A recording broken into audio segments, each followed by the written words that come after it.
Hey everybody, this is John Wood and I'm back again for another fly tying video. In this one I'm going to do for you a fly that I call the Scimitar Minnow. The reason I call it a scimitar is partly because of the shape and because of the way it cuts through weeds. Several years ago I was bass fishing down in Florida and I encountered a bunch of bass that were in some weeds, and I had absolutely nothing that would get in there and get after them without getting hung up on the weeds. I tried some poppers with weed guards, I tried some other things. I ended up having to go to conventional gear with a Texas rigged plastic worm in order to get into where the fish were. It was very frustrating. From that point on, I started working on how to get a fly into thick cover without it hanging up and being something that the fish would hit. And this is the result. This is the first in a series. I'm going to tie you the saltwater version, which you could tie the same for freshwater. I just use a different hook. I'm going to use the Umpqua X Series 420. This one in the vise is tied on a size 1, and I'm going to tie on a 1/0 today. Now, tied this way, this fly sinks at a fairly good rate, but it doesn't drop like a bullet. It drops fast enough that it'll get down into the feeding zone without dropping like a rock. If you want it to fish really shallow, like I'm talking inches, you can tie it on the TMCO 8089. It's a really good hook. The sizing is different on that though, and so for this size you would want like a size 6, or you can go up to the size 2, which is equal to about a 3/0 hook. This fly is going to end up being about 2.5 inches long, where the one tied on the size 1 hook is about 2 inches long. Now I'm starting the thread, which is a 6/0 uni thread in red, and I use the 6/0 because it doesn't build a lot of bulk. I'm starting at about 2 hook eyes lengths behind the eye of the hook, and then just kind of spiraling it back to where it hangs right in front of where the barb is cut on this fly, on this hook. That's just right at the bend of the hook. And now I'm going to add a little red spot on the tail, and I don't know how much it makes a difference, but I think it makes a difference, and I think it actually just gives the fish another thing to key in on, and it's going to be just a little bit of this red CCT fiber. Lock that in and take my thread right back to where I began. And for now I'm just going to cut it at the back of the bend of the hook. And I'm even going to give it a little brush out. We're going to trim that later on when we trim the entire fly. Now for the belly of the fly, I'm going to use a Cascade Crest. This is a New Age chenille in white pearl. And I like this because it's kind of sparse. It's not real dense. It takes on water really, really fast, and it also sheds it when you backcast. So you're not having the burden of trying to get the water into the chenille to get it to sink, or trying to get it out so it's a little lighter to cast. Same thing with these fibers that I'm going to use for the body. They take on water really easy, and they drop the water really easy. So I've got that tied from where I started my thread all the way back to where I ended that thread base and tied the tail on. Now I'm just going to wrap the chenille around the hook shank in some pretty snug wraps and get right up to my starting point and tie it off. I don't need a lot of tie off there before I trim it, because we're going to build a little tapered thread base here for all of our other materials to sit on. Now, I don't want to go too far back. At this point, I'm just a little over 2 hook eye lengths back from the back of the eye of the hook. I've got my base built, and I'm going to drop that thread right in the front of that taper. And then flip the hook over. Let me open that up a bit. And secure that in the vise. Now for the body, I'm going to use white CCT fibers, chartreuse, and just a little bit of fluorescent green. And then we're going to put some flash in there and put a back on it. So to use these CCT fibers, it comes in a hank. And the hank has got all these little bundles. And each bundle has got one binding wrap on it, which keeps it separate from the other bundles. And I like using this stuff in addition to the fact that it's got great translucence and it catches light really well. I like the fact that I can judge exactly how much material I'm putting on the hook, and I can judge what my sink rate is going to be for my fly. You see when it comes off, there you can see where it's gathered right there. That's the binding wrap. I'm going to put my pliers down, or my scissors, and brush this out. I want to brush those binding wraps off of there. Now you can do this like I'm doing it here in midair, or you can use some kind of pad, like an old mouse pad is a really good surface to do it on, or just take it, put it on your leg, and that gives you a backing for the brush bristles to go through, and it helps to comb that out a little bit. Now I'm going to go ahead and groom all of these at once. Sorry about that. I'm going to use 2 white for the very first layer. For the second layer, I'm going to use 2 white and 1 bundle of chartreuse. What that's going to help me do is start to blend these colors, because I want it to be a gradient in the color as it goes from the belly to the back. So again, just brushing these out, and I'm doing all 3 of these at once. You want to start towards the end of those bundles and then work your way back, because that binding wrap makes several wraps over the length of this, which is about 7 inches. And if you start at one end and try to brush that binding wrap all the way to the other end, what you're going to end up with is a tangled mess. So I'm going to do half of that and then do the other half. I'm going to go ahead and put this on my leg so I can get it done really quick.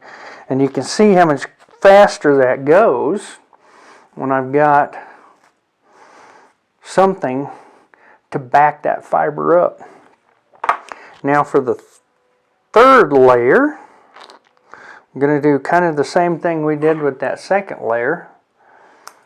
2 bundles of chartreuse and 1 bundle of the fluorescent green, and that just going to add a little bit more color to it. And you can change these up however you want. Don't get stuck on these colors. This is just the color combination that I personally like. It's really good for lakes, ponds, rivers, just wherever you want to fish it. And I might add right here while I'm doing this that this fly is a good fly for any type of predator fish. I've caught everything from bluegills to stripers, trout, bass, and my friend, you know him as Nick Fly Fishing on Instagram and Facebook. He uses this and the scimitar shrimp almost exclusively for his saltwater fishing in the flats, and he's been extremely successful with it. And I've had some other customers that have caught fish from all the way over to Florida with this thing in the salt. But it's just a really, really good all-around predator fly. Now, our first bundle is going to be the white. This is the two bundles groomed together. I'm going to take that, put it in the vise, and even up the ends, loop it under the hook shank, and then catch it in with a 2 or 3 wraps right there. And then I'm holding this right under the barb of the hook and binding it back so that you'll see I've got the bundles are on kind of sitting on top, but on either side of the hook shank. It took me a long time to figure out how to do that to make this fly act the way I wanted it to. Once I've got that bound down, I'm going to bring the thread right back to the front. And if you want to make this a little easier to contain those, you can put a vise pawn on the jaws of your vise. That'll keep those fibers from just falling down. On the front side, on this Renzetti, I've got this little screw here that helps hold them in place. Now for the second group, I'm going to take this, and I've got the chartreuse kind of positioned on top, and which is not really important, but that's just the way I like to do it. And I'm going to even the ends up back here on the back end with the one that I folded in half. Grab it right there behind where my thread is hanging. Give me a couple of wraps, and on that one I brought the bundles right up on top of the hook shank. Now using my left hand, I'm going to pull those back so that they're sitting on top of the white bundles that were applied in the first step. And you can see they're just off of center towards me. Now I'm going to wrap back forward, and to get this to act the way I want it to, take that bundle, pull it down and around. As you bring your thread over, pull it back up, and that kind of locks that. You see where that I'm rocking that. That's where I want that locked in. And then I'm going to pinch and pull these back, and you can also see I was able to keep that chartreuse towards the top of that bundle. That keeps my gradation up where I want it to be. Now once I've got those locked in, I'm just going to kind of let them hang there. And I'm going to add some Hairline Crystal Flash in olive. I like the olive for this particular fly because it gives a little contrast to the bright lime yellow color, that chartreuse. So I'm going to get 5 to 6. You know, you can go as little as 2 strands if you want. It all depends on how much flash you want in the middle of your fly. And I'm going to loop it around my thread, even up the ends. And I see I've got one there that's kind of short. I'll just pull that one out. Now I've got that approximately in the middle of the length of those Crystal Flash strands. I want to make 2 wraps right there, and that locks everything down so I can't pull it around. Now I'm going to take and straddle that over the point of the hook, and then wrap that down, bind it down right to the back of my thread base to where those are right in the middle of the fly and on top of the hook shank. And that should sit right on top of that chartreuse CCT fiber. Now I've got my third bundle here, and you can see it's just a little bit more green, got a little bit more life to it. Again, I'm going to treat it the same as I did the second level. Lay it, even the ends on the back, hold it just above the hook shank, and then lock it down in front right on top, and then hold it back Again, I'll show you this. I don't want to go too far back on that because that'll push my fibers downward. You can see where that's positioned. Bring this forward. Do my lock wrap again and then show you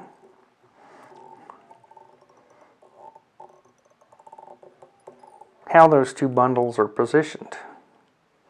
You're creating kind of a V over the hook. Now I'm just going to bind that all down real good right up to the eye of the hook and then come back here. I'm going to let my thread hang right there and then give the hook a little bit of a tilt backwards. I want this surface right here to be tilting upward just a bit towards the eye, and I'll show you the reason for that here in just a minute. Okay, for the back on this thing we're going to use a chartreuse dyed bucktail. And this one's been broken in half, and I broke it right where I want to get the hair from, just to kind of demonstrate. Now these are two different tails, but I hope you can see what's going on here. If you'll notice at the base of a bucktail, the hair has really got a lot of a hollow character to it. We do not want that, because if you tie that hair in, it's going to flare. And you can control the flare using thread and solar res, but you can't control the fact that it tends to break off a lot more than the hair that's slightly further up the tail that is not as hollow.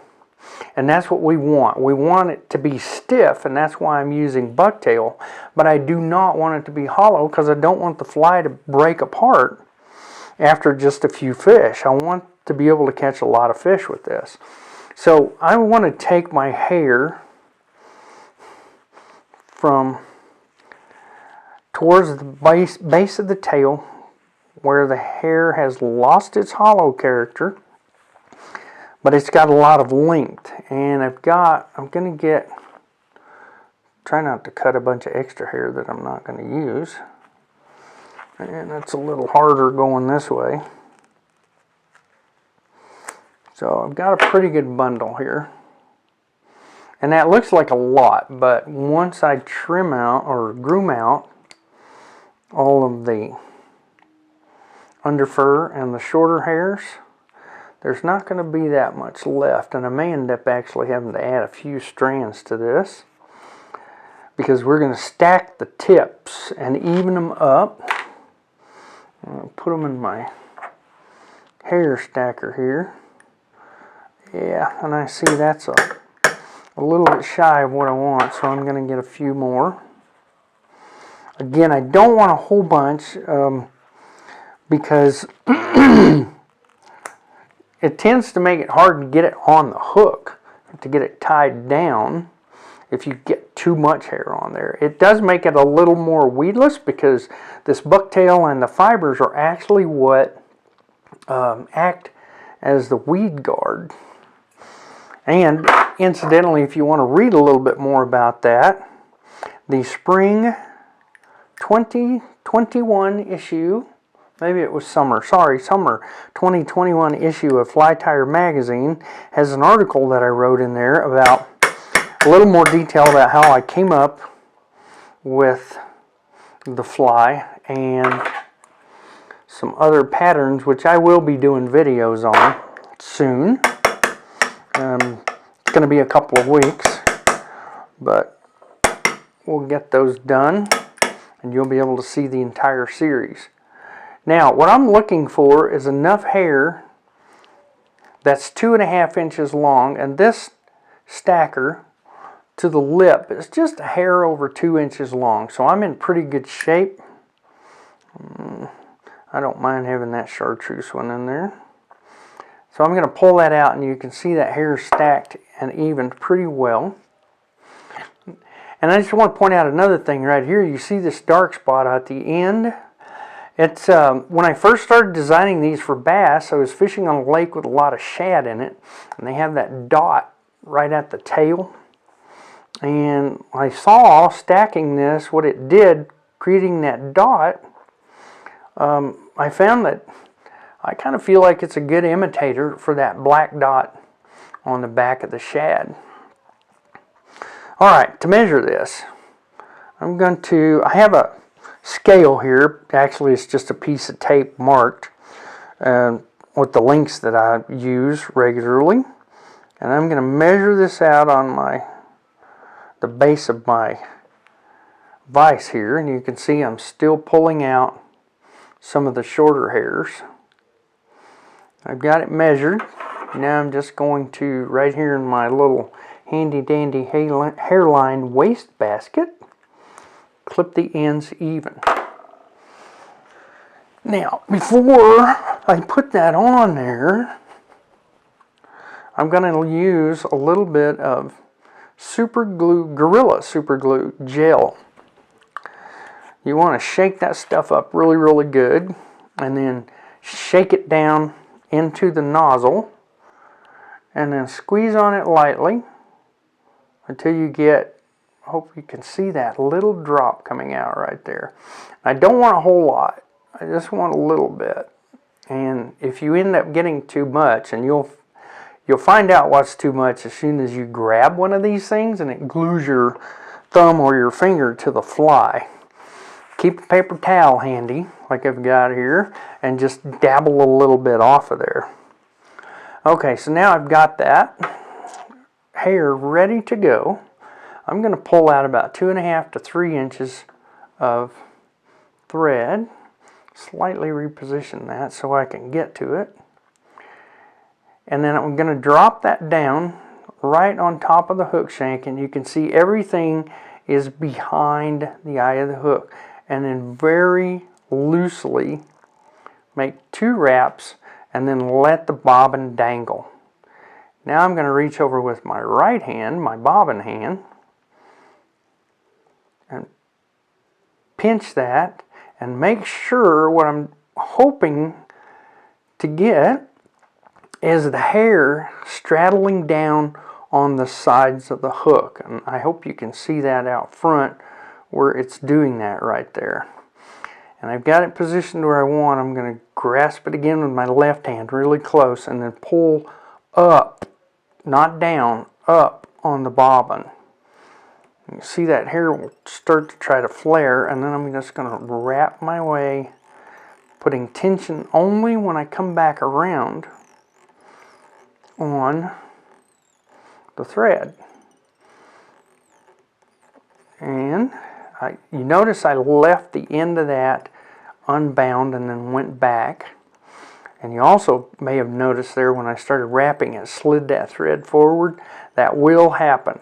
And that's part of the reason that I've got this thing tilted back, because I found if I left the hook in the position we had it in before, because that slopes down, it tended more to slide off the end of the hair and drop to the eye of the hook. Now back here, when you get towards the back, we're going to apply less pressure. We're more binding than setting the hair.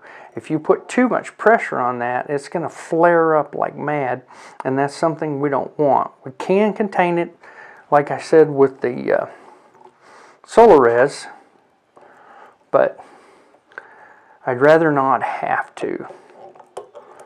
Put a little whip finish on that, and there we are for that portion of the fly. Now for these flies, if I get into the right drawer here, we're going to use a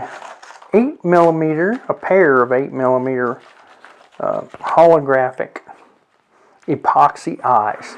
Now I sell these on my website in many different sizes, from 8mm all the way down to 4mm, and silver and gold.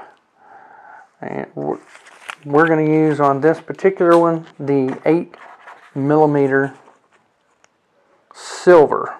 For the 2-inch version, I like either the 7.5mm if I want a slightly bigger eye, or the 6.7 or 7mm, and then for the 1.5-inch version, I like the 5.5 millimeter version.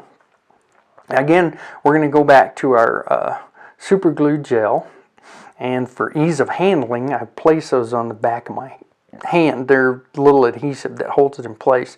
Now, if you're going to use these particular eyes, if you decide to get any off my website, I do recommend the Gorilla Super Glue Gel. Not all super glues and sticky adhesives are compatible.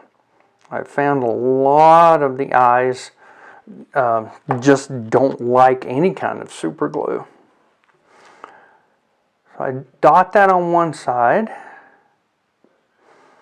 and then set that eye in place, and you're going to see here it's going to have a tilt both inward towards the bottom and inward towards the eye of the hook. What that does, it creates kind of a tapered slicing head, which helps to get this fly through heavy weeds and brush. Now, unlike a bend back that's got a big kink in the hook, when we're done, there's absolutely nothing for weeds and brush to catch on the front of this hook. It just slides right through everything you can find. The only thing I've found that it won't slide through freely is that real slimy moss, but that stuff will hang up on a knot on your line. So, well, there you go. There the eyes are set. You can see it's a little bit thicker on top, or a little bit bigger gap than there is on the bottom. Now I am going to use, and this has become my preferred, Solar Res Duro Finish foaming resin. And I want to put I want to fill that about halfway in here with the first round. I'm going to hit it with my light just for a long second. And then I'm going to flip it over, move that in the vise a little bit, and then do the same thing on the bottom. Fill it about halfway. Now I like that little nozzle because it really lets me get in there and get into the gaps in there, kind of force that into those gaps. Now I started using, when I first started tying these, I was using just the thick hard formula, but I found it made the head a little bit more brittle, and I was having eyes pop off. So I started using the flex resin. Well, I found that a little bit too flexible, because if you get a fish on there and he put a lot of flex on it, it would kind of work the eye off. But when I started mixing, this little bottle here has got some thin hard and flex mixed about 50-50. It came out beautifully. I stopped losing eyes. I could catch, 2 dozen fish on there before I even had to worry about losing an eye. Well, Solar Res helped. I don't have to mix anymore, and came out with that Duro finish. And if you notice, when I'm curing that, I'm only hitting it for a little bit and then letting it rest. And then I hit it again and let it rest. And the reason I'm doing that is because it just helps with the cure. If you hit that thing and just cook the heck out of it, you may end up with some problems. Number one being a slightly tacky surface that you have to wipe off with alcohol. That's just something you don't want to end up having to do. You can do it, but if you'll just take a little bit of time, don't get in a giant rush. Hit that for a long second and then let it rest. Hit it for a long second and then let it rest. Do that twice for every application of this. Then come back and cook it. Now, I've had some conversations with Bruce Corwin and Gary Fisher at Solarez, and this is what they recommend. If you just hit that with the light and cook away, what's going to happen is you're going to generate a little bit too much heat, and what happens in there is those molecules are rearranging as you heat it, and some of the molecules will rearrange too fast, leaving some of the others stranded, and that's where you'll end up with crazing, cracking, yellowing sometimes, and the tacky surface. But if you'll take your time and cure it in steps, you'll end up with a completely tack-free surface. So I've got two. Now I'm putting on a third little bit of resin here, just because I want to kind of dome that head up just a little bit. And that's just a personal preference. I don't know if you need to do that, but I think it looks better, and I actually do think it helps to get that fly to swim through the weeds a little bit better. There's less for something like hydrilla or a weed like that with that kind of structure to hang on if you don't have lips on the edges of your eyes. If it's a dome, there's nothing to be caught on. Now you can see we've got the eye of the hook, and then we've got a round bullet. And that's what helps this fly shoot through the weeds and cover very, very well. Now I'm going to go ahead and cook this, because I've got it pre-warmed. It started to set, and we'll get it cooked. And I'm still going to go back and forth from one side to the other with this as I do it, and take a really good long time to cook this stuff. Now what I'll do later on, and I'm not going to do it here because we still need to trim this fly, is I'll come back and I'll hit that with a little Solarez Bone Dry on the surface, and also coat the eyes, because the epoxy of those eyes is not nearly as durable as this resin, and putting the Bone Dry on there makes that thing bulletproof. Now if you don't have Bone Dry or something like that, you can use something like Sally Hansen's Hard as Nails, or some of the other head cements. Okay, now, so what I'm going to do is I'm going to cut this right at the length of that hair. Then I'm going to take my scissors and slowly work my way around and create that scimitar shape. Trim off any stragglers on the edge.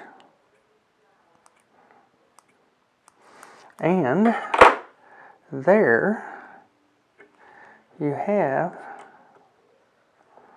the Scimitar Minnow. And I've left that CCT fiber just a hair longer than the bucktail, because like I said, when that gathers up right there, you can see it creates a dot, much like the dot on the tail of a shad. Alright, I do have enough time left on my camera to go ahead. Oh, let's don't use the Solarez Black. That Bone Dry Black might just ruin the whole effect. Let's use the Bone Dry Clear. And all I'm trying to do here is toughen up the eyes, so I don't need to coat anything else, because it's already as durable as it's going to be. And again, I'm going to hit it for just a second. Go to the other side and give it a little brush. You don't need a lot. It's you're not trying to do any buildup. You just want to flood that surface enough that the entire surface is coated. Hit that real quick. The other side has cooled a bit by then. I can hit it again. My flashlight's wanting to flash on me. And then I'll hit that side again. Now I'm going to let that sit for a few seconds. and go ahead and cook it. I'm going to cook it for a good 10 seconds or so on each side. And then I'm going to take this, and when I'm done, I'll put them on a little rack and put them all outside. So there you have it. There's the 2.5 inch and